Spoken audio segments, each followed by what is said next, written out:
Hello, welcome back to Movies TV Mad. You can follow me on Twitter at Movies TV Mad. Smash the like button. If you love me, subscribe if you're new. Please have your say. How did we go from this to the Flash movie? How did we go from this to Wonder Woman 84? How did we go from this to Birds of Prey? You tell me, because I don't know. Actually, I do. Hollywood is a bubble. They believe that they're right and everyone else is wrong.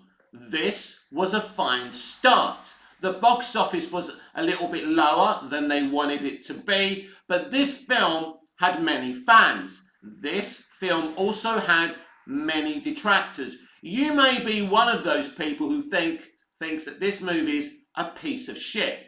But you see, film is subjective, and not everyone's going to like what you do. Now, I understand the Marvel Cinematic Universe had more lovers than haters, but they were cookie-cutter movies. And this was something, a little bit of a deeper dive from Zack Snyder, because DC has always succeeded, ultimately, by allowing auteur directors and storytellers to give a defined vision, whether in a standalone movie or a trilogy or something along those lines. I believe this is quality control. I believe this is protecting the DC brand. But according to David Zaslav, shelving Batgirl was protecting the DC brand, a decision that I defended and admired and applauded at the time. I thought, wow, this is the first decision Discovery are making. David Zaslav is hitting the ground running. This is good. If Batgirl is such a bad movie, it shouldn't be released. But if you're protecting the DC brand, then how can you release a movie that has terrible CGI babies falling out of a window? How can you release a movie with babies falling out of a window for laughs? Is it funny that babies are falling out of a window? Imagine it. They could fall to the ground. That's not going to be a pretty sight. They're babies. Why are babies falling out of a window funny? But you people got upset and offended because Superman let his dad die. In a poetic way, it was about a father protecting his son.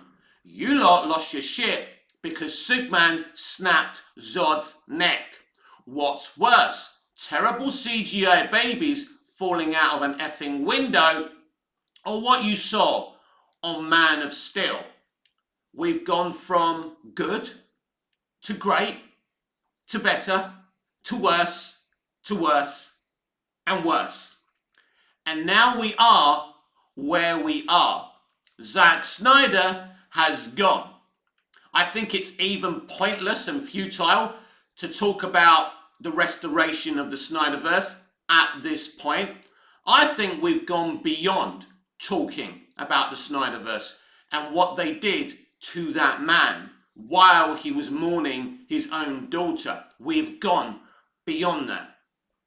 We're talking about quality, because I speak to people who have seen the Batgirl movie. They say it's better than the Flash movie. I haven't seen Batgirl. I believe my sources. We saw a lot of interesting footage of Batman, but basically, what was Batgirl going to be? It was going to be a Batman Beyond movie. And basically, Leslie Grace's Barbara Gordon was going to be the character being trained by the older Batman, the revered Michael Keaton. We saw him for about 20 minutes in the Flash movie, one of the few good things of the movie, and we were going to see some good shit with him in this movie as well. He was going to train Barbara Gordon. I'm told that Leslie's performance was great. Brendan Fraser was one of the better villains in the DCEU, and I can imagine that being so. A lot of people think that David Zaslav shelved Batgirl because it was woke. Well, Batgirl is somewhat woke, but I'm told that doesn't hurt or affect this movie. Let's not forget Batgirl was going to be released on HBO Max. So from the sound of it, this was a solid kind of TV movie.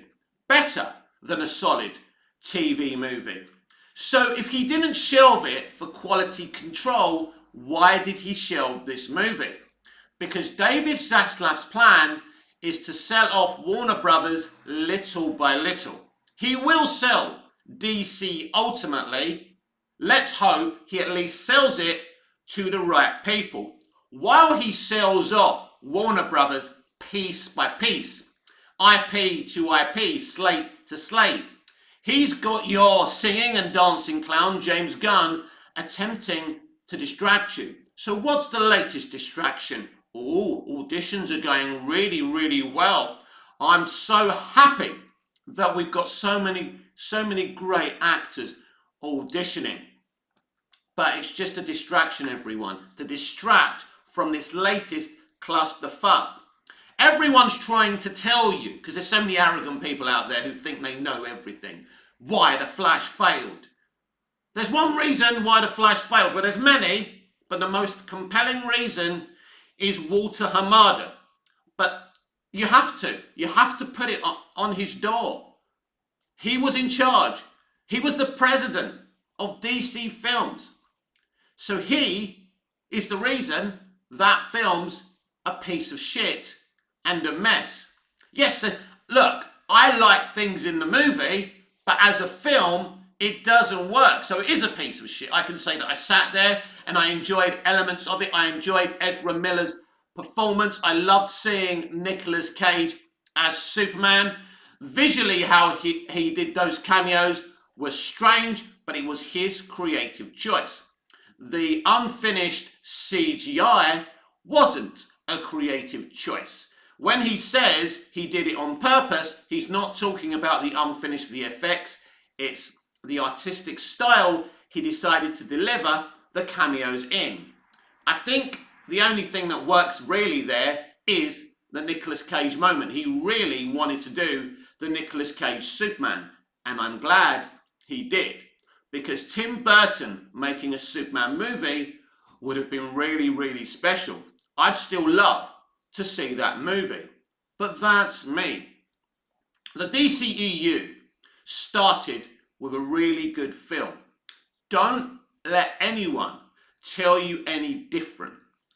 But this is a story of a studio that probably made a bad decision in allowing Christopher Nolan's partner and friend David Goyer to write a Superman movie and to allow Nolan to bring in Zack Snyder. That probably was a mistake. I think there's always been a place for Snyder with comic book movies and DC, but not centrally, not for the general audience. He's not a director who appreciates the sensibilities of the general audience, not that they've got many sensibilities anyway. They want to see cookie cutter movies. Zack Snyder's not about cookie cutter movies. Zack Snyder's about delivering a deeper dive with fabulous visuals and fabulous presentation. It will always be shocking to me that the Flash movie treads in the very movie that launched the DCEU without its main star, Henry Cavill, and got wrong the beautiful presentation and ethics of Man of Steel. What a mistake for that movie to tread in that film. And ultimately, what was actually the point? Why? Why did you do this? What was the point of doing this? It doesn't make sense. Putting Zod in there cheapens Zod. Treading in Man of Steel cheapens Man of Steel, and it actually cheapens your film. That is one of the worst moments in the film. The shot when Supergirl and the two Barrys slide into the desert when they first get off the Batpod or whatever you call it, right? It's not just the CGI that's bad. Even if you've got good CGI in that moment, it's a poorly crafted shot. And from a directorial standpoint, it's really, really bad. The DCEU is a tale of not holding your nerve, not holding to the core ethics and legacy that Warner Brothers always had to show faith in all tours. What about the DC Universe plan?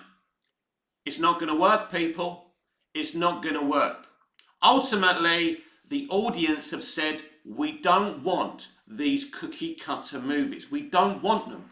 Give us the Batman 2. Give us the Joker 2. Bring Swamp Thing into Elseworlds. Bring Superman Legacy into Elseworlds and get a director who actually wants to direct a Superman movie. James Gunn may have written Superman Legacy, but he didn't want to direct this movie. He was pressured by Peter Safran to direct this movie. He was stupid enough to admit it on the internet.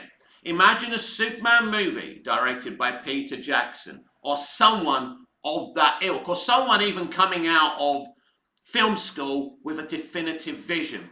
This should be the future of the DC universe, not cookie cutter interconnected films. There's some people out there who will say, no, Mick, we want the connected movies. That time has passed. One or two of you may want that, but the box office to The Flash tells you another story. Yes, I understand. I get it. There's many reasons why that movie failed and the previous movies failed. You've read reports of 3 different endings. But let's go back to Black Adam. Black Adam has been, basically, Black Adam has grossed more money than any of the past 5 DCEU movies. Basically, the Black Adam movie has grossed more than any other movie in the Hamada-verse. Let that sink in. He got fired because he spent a lot of money and his movie didn't make enough money to cover that. But as I keep on saying on my lives, what is the reward for Andy Muschietti, a director of a flop with unfinished CGI? He gets promoted to make a Batman movie. They're talking to Sasha Calle. Is that just bullshit? They said they were talking to Henry Cavill, Ben Affleck, and the directors of the Batgirl film. Where are they? What projects are they on? I can't see them. When you realise what's going on here, it's the ultimate distraction. The DCEU was a franchise that went from good to bad to worse. Because when you start on a road, you must complete that journey. And they didn't want to do that. But they could have fixed this. They could have panicked and said, Zach, we have creative differences. You go your way, we go ours. We start from fresh. I've discussed that on multiple occasions. One of the reasons this latest movie and the past 6 movies have failed is because they didn't start from scratch after BVS. Because they're greedy, money-hungry, lazy bastards who wanted to cheat their way to a Marvel Cinematic Universe style cookie cutter franchise. The Flash movie proves this. That's one of the reasons every one of the past 6 movies has failed. Because you can't taste like Coca-Cola because you don't know the ingredients. Even Kevin Feige doesn't really know the ingredients to the success of the Marvel Cinematic Universe. But it's pretty simple. An interconnected continuation, film after film after film, adapting your characters in the right way with good actors. It's not really rocket science, but DC under Snyder were going a different direction and they needed to stick to that direction. It was a solid plan. It was an alternative to the Marvel Cinematic Universe. So right now we sit here. People tell me, Mick, DC is broken. No, DC is not broken, my friends, because we've got the Batman 2, we've got the Joker 2, and I'm sure that Batman animated series, which Saslav has already sold off to Amazon, is going to be pretty rad, pretty awesome. The stuff away from DC Universe, the stuff away from the DCEU is very, very exciting. And if we can take the projects they've got planned for in the DCU and make them Elseworlds, then I think DC has a great future. But this plan isn't a great future. Because as I keep on saying, interconnected cookie cutter movies have no future. There's no question James Gunn is a capable writer-director. He can deliver some very, very good films. Is it going to be good enough? Finally on this video, I want to address Blue Beetle. Every day on my lives, I'm asked a question I haven't been willing to answer. I'm willing to answer it now. Will Blue Beetle succeed or fail? Blue Beetle is run on the marketing that Batman's a fascist, and they keep on reminding us how important it is to have Latinx representation. I don't need you to tell me that it's important to have Latinx representation. I've been fighting for Latinx representation in Hollywood, good Latinx representation, for the past 20 years. That's an exciting element of this movie. You don't have to keep on smashing us over the skull with it with Mallet's mallet. I know that. Telling us Batman's a fascist isn't great, but this is how the Hamadaverse felt about Batman. They hate Batman. They hated Batman. That's why they did the lasso of truth gag, right? But there is something that Blue Beetle has in its favour. It doesn't have the previous DCEU baggage. So that gives it an opportunity to succeed. So when you ask me the question, will Blue Beetle succeed? Well, it's got a 25% chance of success. It's got more of a chance of success than the Flash movie or the other previous 6 movies of succeeding. Because it's young, it's fresh, it's tight, and it can work. Now, Blue Beetle fans are a bit concerned about this movie because they've messed around with some of the characterizations. And I can understand, like, the Cord situation, the Ted Cord situation, is utterly toxic. James Gunn is planning a Booster Gold TV show on the streaming platform Max. I like Booster Gold. I thought what they did with him on Smallville was very comic book accurate and a lot of fun.